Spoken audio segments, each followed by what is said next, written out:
های گاز، چطورین بچه ها؟ من پویان تریک هستم. خوش اومدین به اولین ویدیو من در یوتیوب. امروز اومدین با احمقانه ترین بازی های جهان. 10 تا از احمقانه ترین بازی ها رو میخوایم واسه تون بگیم. پس دکمه لایک رو حتما بزنید، سابسکرایب رو بزنید و زنگولش رو بزنید. بدون معطلی لیتس گو. شماره 10 Realms of Arcania.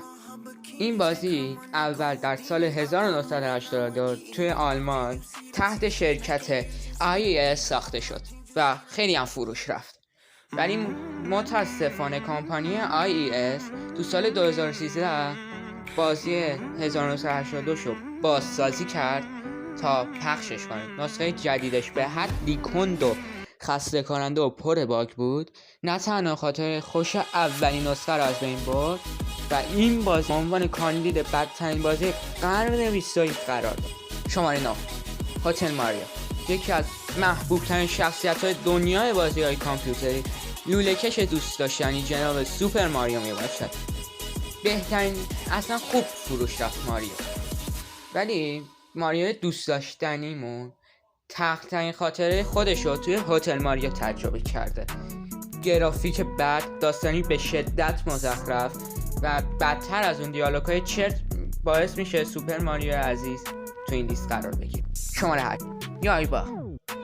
توی بازی ها که مثلا مثل مورتال کامبت به سرکای نینجایی هستن خیلی فروش میرسن، ولی بازی به اسم یایبا در سال 2014 عرضه شد. تمام خاطره خوب ما از این سبک به کلی تباه شد. از نکات منفی بازی به دیالوگ‌های مصنوعی و گیم پلی پر باگ و شخصیت‌های اضافی بی مصرف میشه اشاره کرد. شماره 7 آشی کریکت. یکی از سخت‌ترین کارها شبیه سازی بازی ورزشیه. بهتر همینه بازی هستیم. مثلا معروف‌ترین اینا مثلا فیفا باشه، NBA باشه یا WWE باشه. اما تو سال 2013 یه بازی در مورد ورزش کریکت عرضه شد. شما این بازی رو انجام بدین فکر میکنین بازی تو سال 1997 ساخته شده. گرافیک و گیم پلی به حدی مسخره هستش که شما ترجیح میدین کنسول خود رو با چکش خورد کنید. شماره 6 وقتی کنسول های بازی نسل هشتم مثل ایکس باکس وان و پلی استیشن به بازار اومدن، یک انقلاب در صنعت گیمینگ را داشتن. یکی از اولین بازی‌هایی که تو این کنسول‌ها عرضه شد بیسمنت کرال بود.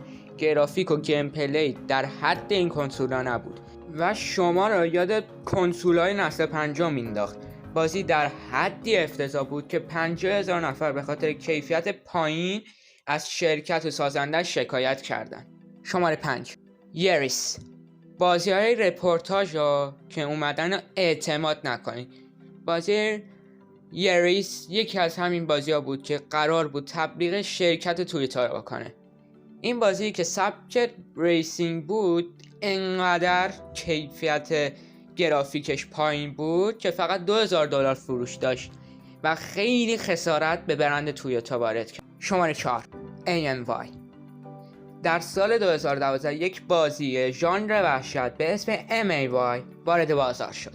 وقتی شما اسم یک بازی ژانر وحشت رو میشنوید فکر میکنید تا شب کابوس ببینید بعد از بازی کردنش، اما چیزی که بعد از بازی کردن MAY به دست میارین احساس حماقت، ممارسات در حد بازی های پلی استیشن 1، زامبیا مانند دلقک و بیشتر از اینکه ترسناک باشه خنده داره. متاسفم MAY، ولی کسی تو رو دوست نداره. شماره 3 دراگون بال. این بازی قرار بود از روی فیلمی به نام دراگون بال ساخته شه. وقتی شما میخواید یک بازی رو از روی فیلم بسازین کارتون سخت‌تر و طراحی کاراکترتون باید بسیار قوی باشه.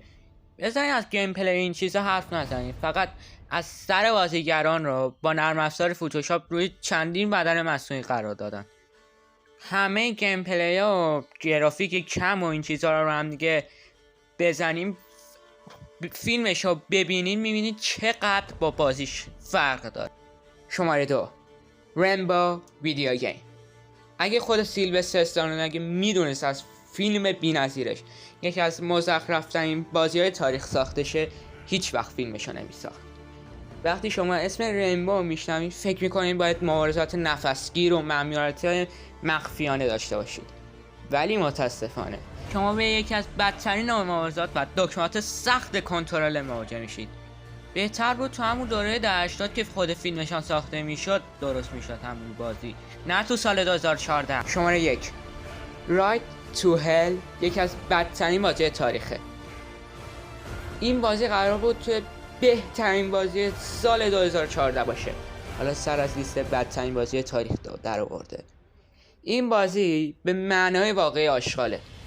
گیم پلی به شدت کودکانه، گنگسترایی که عین زامبی از در و دیوار به شما حمله میکنن، صحنه‌های غیر اخلاقی و داستان کاملا تک‌بعدی، ولی اینا معمولی ترین نکات منفی این بازی هستش.